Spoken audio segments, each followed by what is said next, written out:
It started like most things do, quietly, almost unnoticeably. The kind of shift in life you don't recognize until you're already standing in the wreckage, wondering how the hell you didn't see the fire spreading. My name's Daniel, and for most of my adult life, I thought I had it all figured out. A steady job, a modest house in the suburbs, a wife I loved with everything I had. To anyone looking in from the outside, I was the picture of a man who'd won the quiet lottery of life. But the truth was a storm building under the surface. And it all unraveled in ways I never thought possible. I met Meredith in college.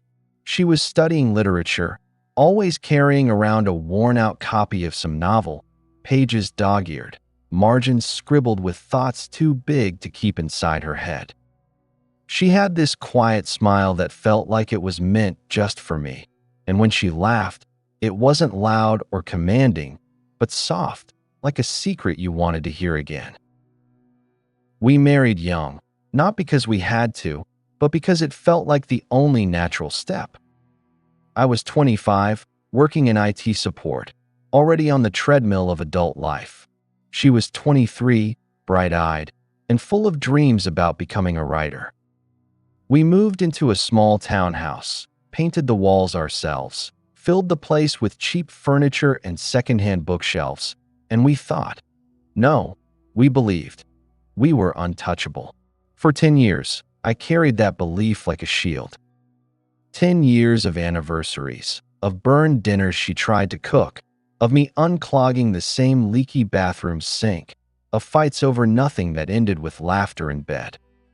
10 years of being certain that no matter what storms came, she was my anchor. But storms don't always announce themselves.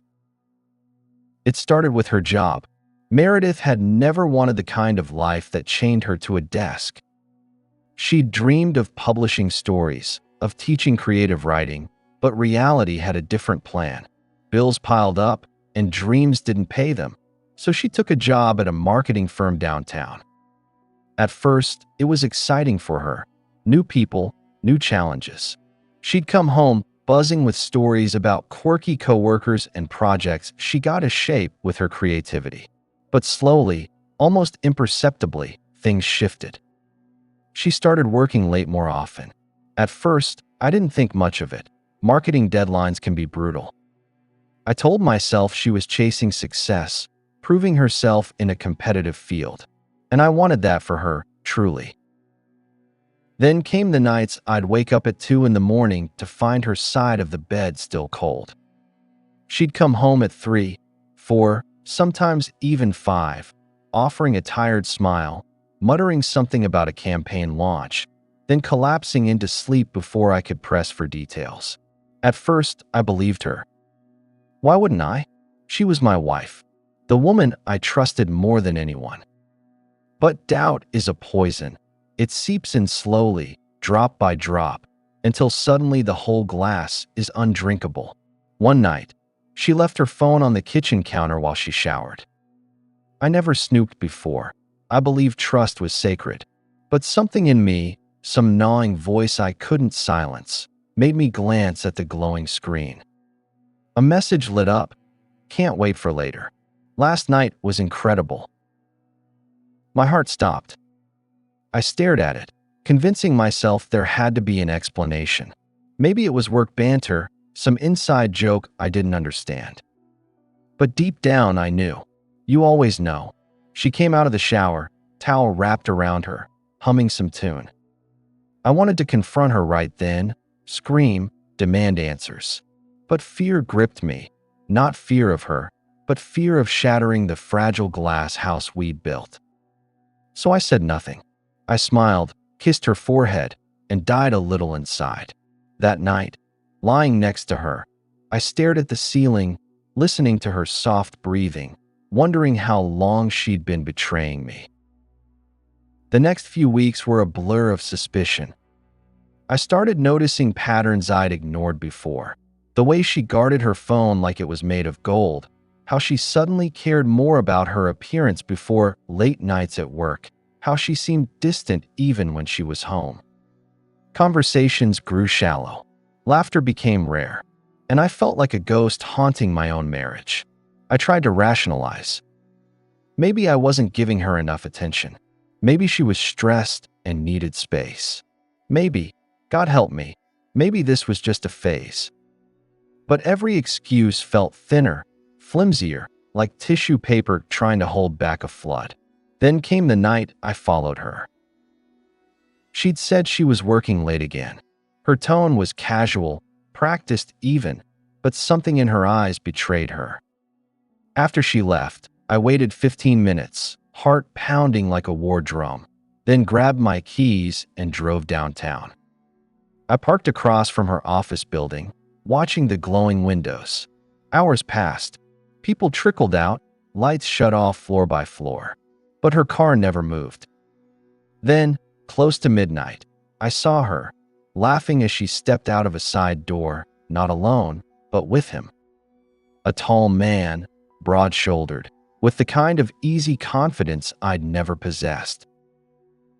They didn't see me, or maybe they did, and just didn't care. They walked down the street together, his hand brushing hers, her smile brighter than anything she'd shown me in months. And then, God, it still burns, they kissed. Not a quick, guilty kiss, but the kind of kiss that says this is ours, this is real, this is worth everything we're risking. I couldn't breathe. My hands shook on the steering wheel, my chest felt like it was caving in. I wanted to storm out, scream her name, tear the whole illusion apart. But instead, I sat frozen, watching the life I knew dissolve right there on a downtown sidewalk. When I finally drove home, I don't remember the road. I don't remember turning the key in the lock, don't remember collapsing onto the couch. I just remember silence, deafening, suffocating silence. The next morning, she walked in like nothing happened. Hair tousled, clothes neat, coffee in hand. She kissed my cheek, smiled, and asked if I wanted pancakes. Pancakes, like she hadn't just shattered our vows hours before. That was the moment I realized betrayal doesn't always come with confession. Sometimes it wears the mask of routine, of normalcy, and that's what makes it so cruel. I didn't confront her that day. Or the next. I walked around with a smile plastered on my face, nodding along to her stories, pretending to laugh at her jokes, all while my insides twisted into knots. I needed proof, something undeniable, something I could throw on the table and say, explain this. So I started collecting evidence. Screenshots of messages when she left her phone unattended, credit card statements showing charges at hotels and restaurants we'd never been to, dates circled in my mind when her late nights aligned perfectly with his. Every piece was another nail in the coffin of my marriage. But here's the cruel irony. The more proof I gathered, the less I wanted it to be true. Every screenshot felt like a dagger, every receipt like poison. And yet, I couldn't stop. Stopwatch equals 1S. The night I finally broke, it wasn't because of a message or a receipt. It was because of the way she looked at me. We were having dinner, just the two of us, candles lit, her favorite pasta on the table. I planned it, thinking maybe I could remind her of what we had, maybe rekindle something. But as she sat across from me, twirling spaghetti on her fork, her eyes weren't here. She laughed at the right moments, said all the right things, but her gaze drifted, distant, like she was watching a movie in her head that I wasn't part of. And in that moment, I realized I'd already lost her. That night, after she fell asleep, I stood in the doorway of our bedroom, watching her chest rise and fall. I remembered the nights we'd stayed up until dawn, whispering secrets, planning futures. I remembered the promises we made, the rings on our fingers, the vows spoken in front of family and God.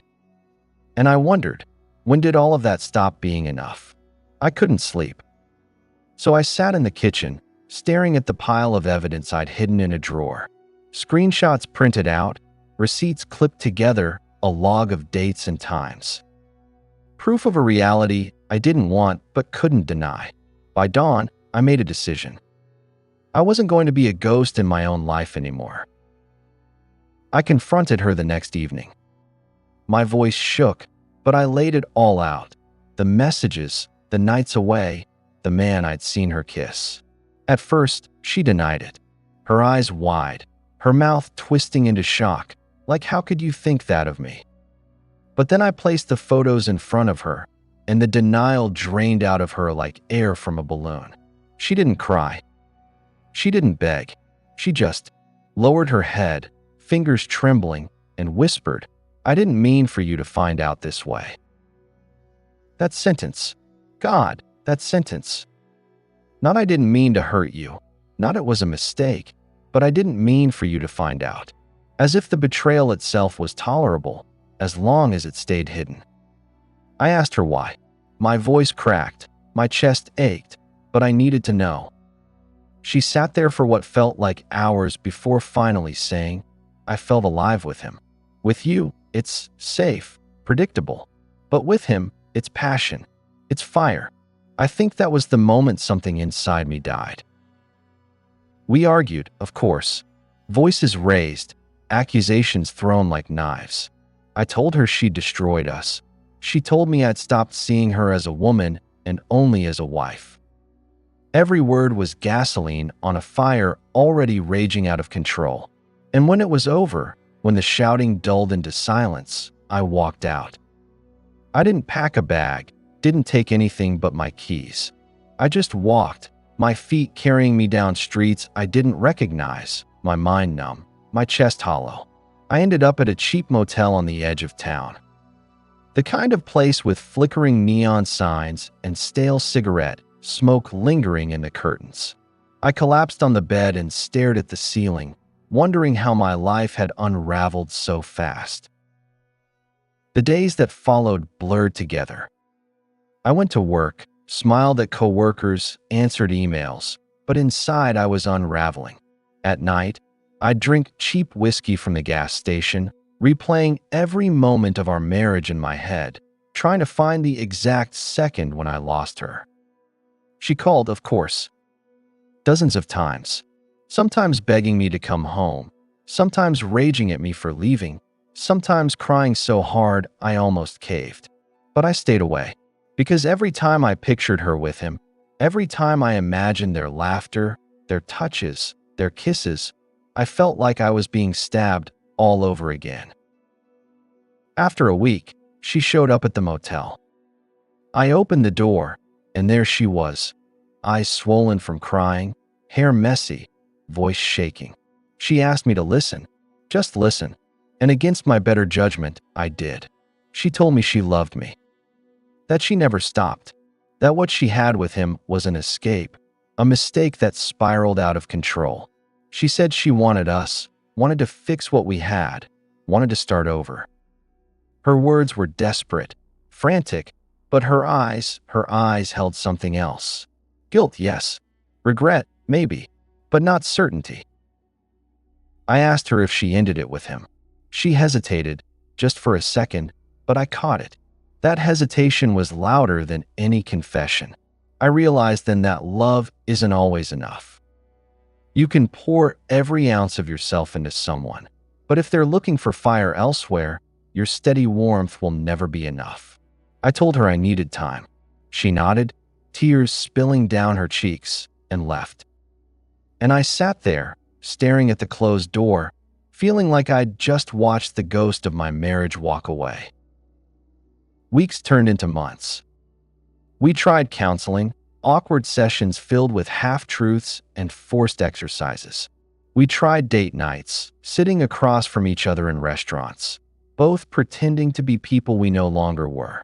We even tried intimacy again, but it felt hollow, mechanical, like two strangers reenacting a memory.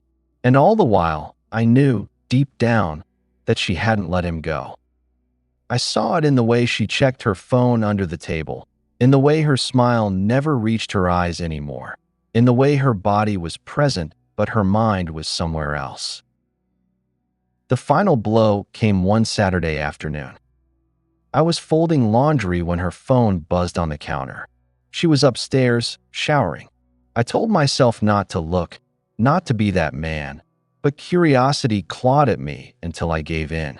The message was simple: see you tonight. Can't stop thinking about you. And just like that, whatever fragile hope I'd been clinging to crumbled. I didn't yell when she came downstairs. I didn't throw accusations or wave the phone in her face. I just looked at her, really looked at her, and realized this wasn't the woman I married anymore. Or maybe she was, and I just hadn't seen it before.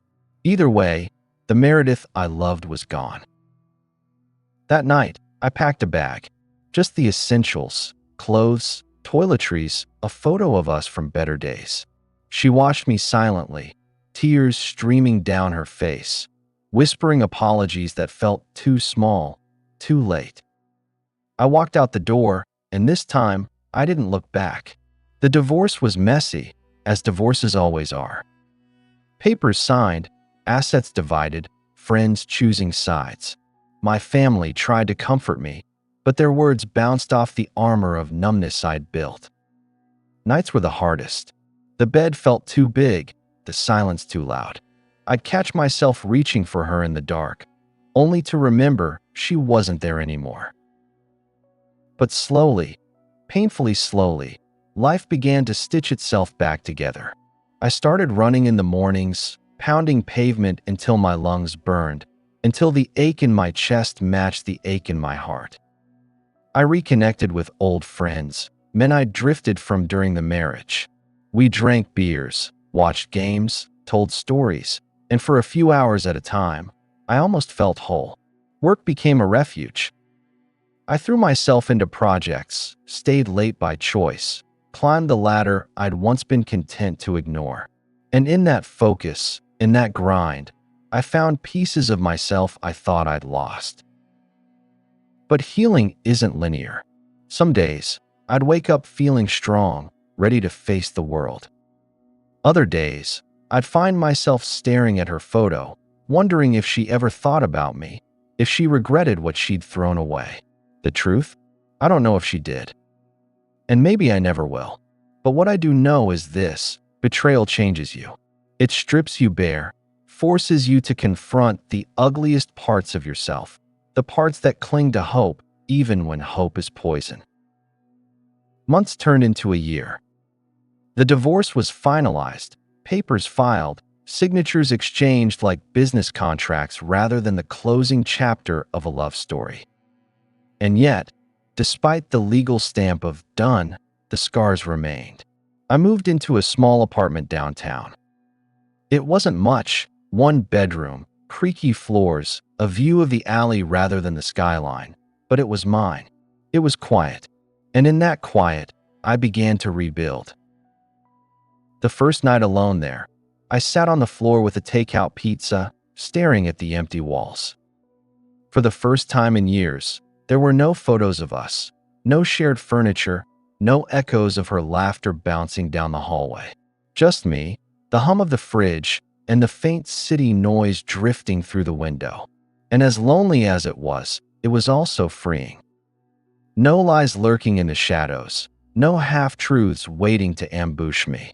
Just the raw, unfiltered silence of starting over. Healing came in fragments. A good night's sleep here, a genuine laugh with a friend there, the satisfaction of finishing a project at work. Little victories that stacked up like bricks, slowly building a new foundation. I won't lie, there were setbacks. Nights I drank too much, mornings I didn't want to get out of bed, moments when I thought about calling her just to hear her voice. But I didn't, because I knew every word, every memory, every reminder would only drag me back into the quicksand I'd fought so hard to escape. Instead, I started therapy.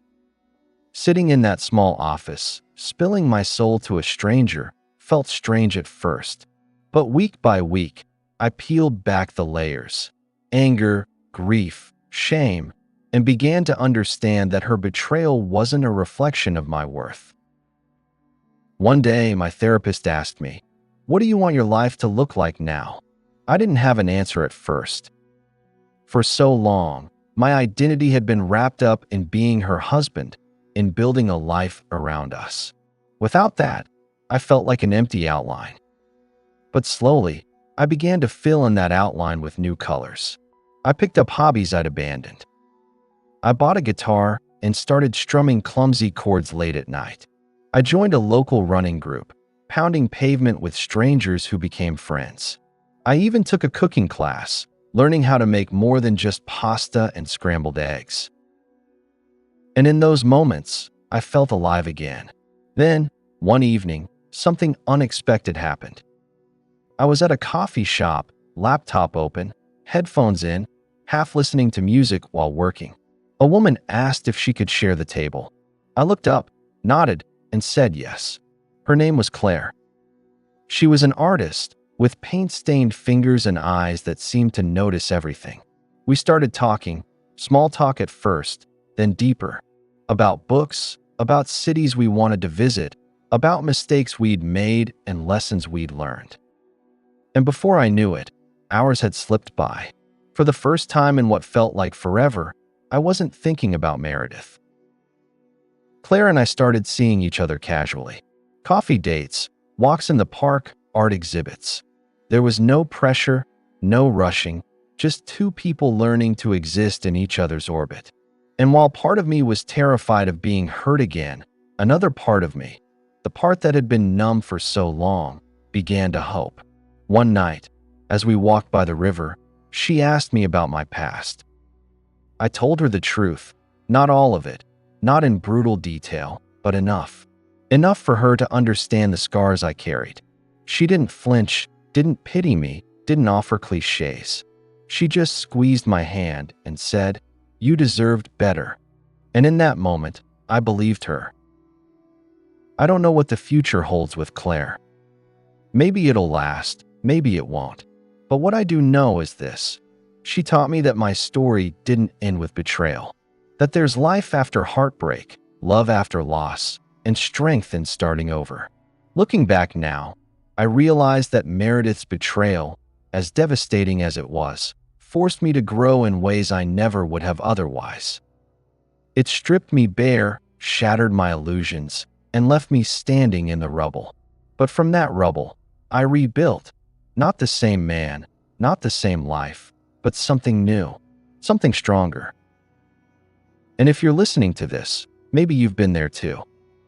Maybe you're in the middle of your own storm, staring at the wreckage, wondering how you'll ever move forward.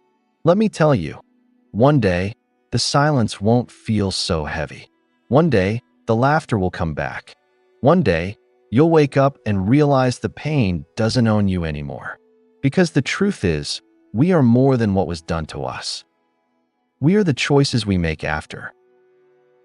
I choose to keep living, to keep hoping, to keep loving, even if it scares me. Because at the end of the day, betrayal may have broken me, but it didn't end me. And that, more than anything, is what matters.